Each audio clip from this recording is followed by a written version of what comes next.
welcome back to my YouTube channel. Thank you so much for watching. Please make sure you click that subscribe button if you haven't already, as it is very much appreciated. Now today we're going to have a look around my friend Tom's new Mini Electric. You'll have seen my previous video on the Mini Electric at Minis and Milkshakes, but if you haven't already, then make sure you head over to my channel and watch that video. But we're going to have a look around this car here. As you can see, it's got a really fabulous wrap, so we're going to ask Tom some questions about owning his new Mini Electric. So let's do it.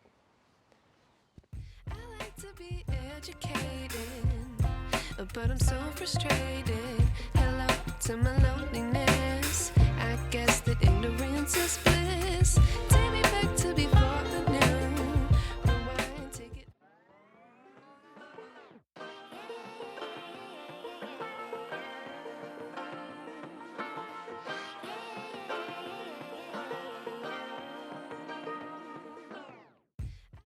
So let's start off by telling everyone about the Minis that you've owned previously.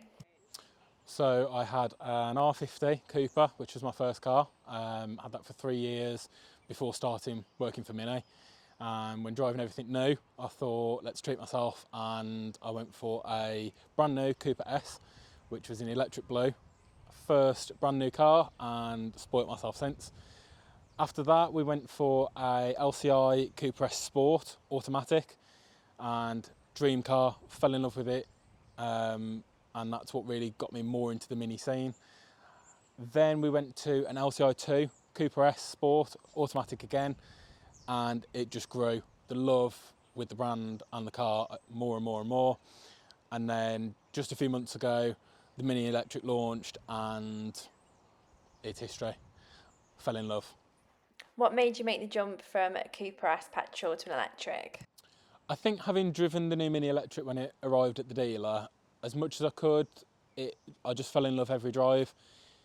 I kept taking it home and falling in love every single time I drove it, and I always like to have something new, and now seemed like the time to do it. Let's go electric, let's experience what the future is, and it just fit my lifestyle perfectly. I know you're lucky enough to work at Mini, but how did you find the drive compared to the petrol Cooper S? They're worlds apart. The electric is just instant power, and even though there's no engine noise, it has something quirky that's Mini that, I know, it makes you feel like you're driving a spaceship. It's just fun, and every single time you put your foot down, doesn't matter whether it's a journey to work or going out for food or stuck in traffic, it's just fun and it makes you smile. Let's talk about what other costs did you consider compared to your last petrol Cooper S? Well, at the moment, the road tax is actually zero on the Mini Electric. However, from next year in April, there will actually be road tax on all electric vehicles, I think built after 2017. This one, because when it was new, was over £40,000, I believe that also puts me into the premium car tax band. So we shall see in April what that's going to cost. So with the Cooper S, I was getting about 300 miles per tank, and that was anywhere between 65 to 70 pounds, because of course it was V-Power that went in that car. On this car, when I had it in the summer, I managed to achieve 230 miles on a full charge. That did leave me down to 5%, to which it was very scary of, okay, I need to get to charging now. But that full charge afterwards cost me £9. So £9 for 230 miles seemed really good. Now that we've gone into the cooler months, when it's on a full charge, it does recommend a range of about 200 miles, which is still more than realistic. And one nice bonus is, now that we're going into the winter, you can set the car to precondition, so it's warm, the heated seats are on, and the car's up to its optimum temperature before I leave in the morning, which extends the range of the car. So since owning the car in 4 months, I've only used public charging twice. That was simply because even though I charged at night, I did travel in the morning and then needed a full charge to have a journey to Manchester of the evening. It does prove quite expensive to do public charging, and when you compare that with a slow charge at home for £9, it's just easier to charge at home. But as and when you need it, public charging is growing. People are very scared about it, and there's no reason to be. The car will tell you, you need to charge on this journey, this is where you can charge. If that charger's not working, there's backup chargers. It's very, very good at helping you commute normally with as little interruption as possible.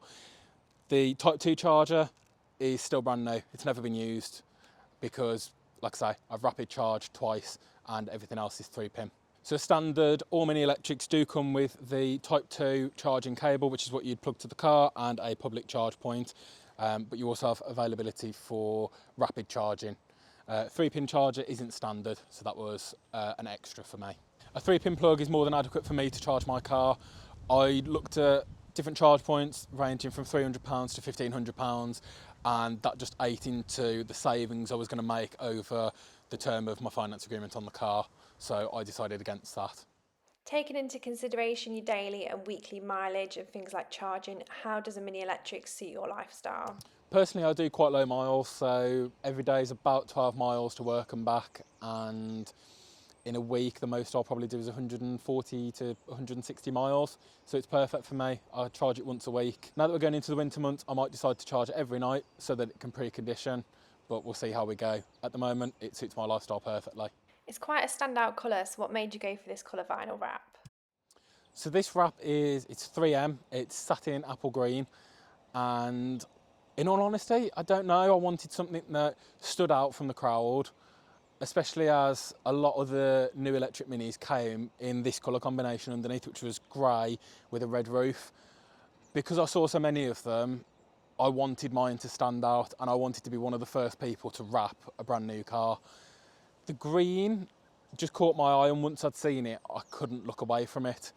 But a shout out to Stripes and Graphics. I must have spent 3 hours going through all of the different vinyls that they had available before settling for this lovely, lovely green. I've been to one of the car shows with you, so I know the feedback, but what car shows have you been to or events, and what kind of feedback has it had? Yes, about a week after I picked the car up, we did the National Mini Day. Good reactions. It was certainly attracting everyone over to have a look at the car and see the new Mini Electric, as no one really had seen it anywhere before. Some people didn't like it, but that's fine, each to their own. I love it, and it just suits me perfectly. We also did Stanford Hall with the British Mini Club, and again, a lot of people really, really liked the car. Directly next to me, there was another Mini Electric, that was the exclusive trim rather than the sport trim. So people were able to see the difference in the body styling, but yet how the JCW accents popped this car and made it look a bit more sporty. So talking about specification levels, what specification is your Mini? So this is the SE, so that comes with the larger battery and better range of 249 miles. It also gives me Harman Kardon, the 360 cameras, a moonroof, and every other extra available. So level 3 is the top spec. Originally I looked at a level 2, but the cost difference, I looked at it and just thought, if I'm going to go electric, I might as well do it and go for the best I can have, which was this. So out of all that specification, what's your favourite feature on your Mini? Favourite feature of this is the 360 cameras. It just makes parking so much easier, and the fact the car will actually reverse into, out of, and find its own parking space just makes life that little bit easier. So you can park in different spaces, you can set it where you want to park. So you've got panoramic view as well, so when you pull up to a junction, the line shows where the front of the car is, and you can see around a corner, so you get a full 180. So that's only available on the level 3, which is this, so you get the full 360 cameras. Have you got any plans or changes for the car? Nothing planned at the moment. I'm very happy how it is. If you were to go back to your previous Cooper S, would you still buy this car again? Absolutely. It's just perfect for me. It's perfect for my lifestyle, and I love everything about it. So on that basis, would you recommend others to buy a Mini Electric? Yes, absolutely, I'd recommend it. As long as you do some research into what your actual mileage is going to be day to day, how often you would have to charge it. Also weigh up if having a charge point installed is worthwhile. There are various ones out there from £300 to £1,500. I looked into it and it wasn't worthwhile for me. A 3-pin charger is more than adequate for me to charge my car. So public charging is good. People are generally very scared of it. Working in the dealership, I hear it every day from people in the showroom saying the infrastructure is not good enough. It simply is. Thank you so much for watching. I hope you've enjoyed Tom's insight into owning his lovely Mini Electric that we've got behind me just here.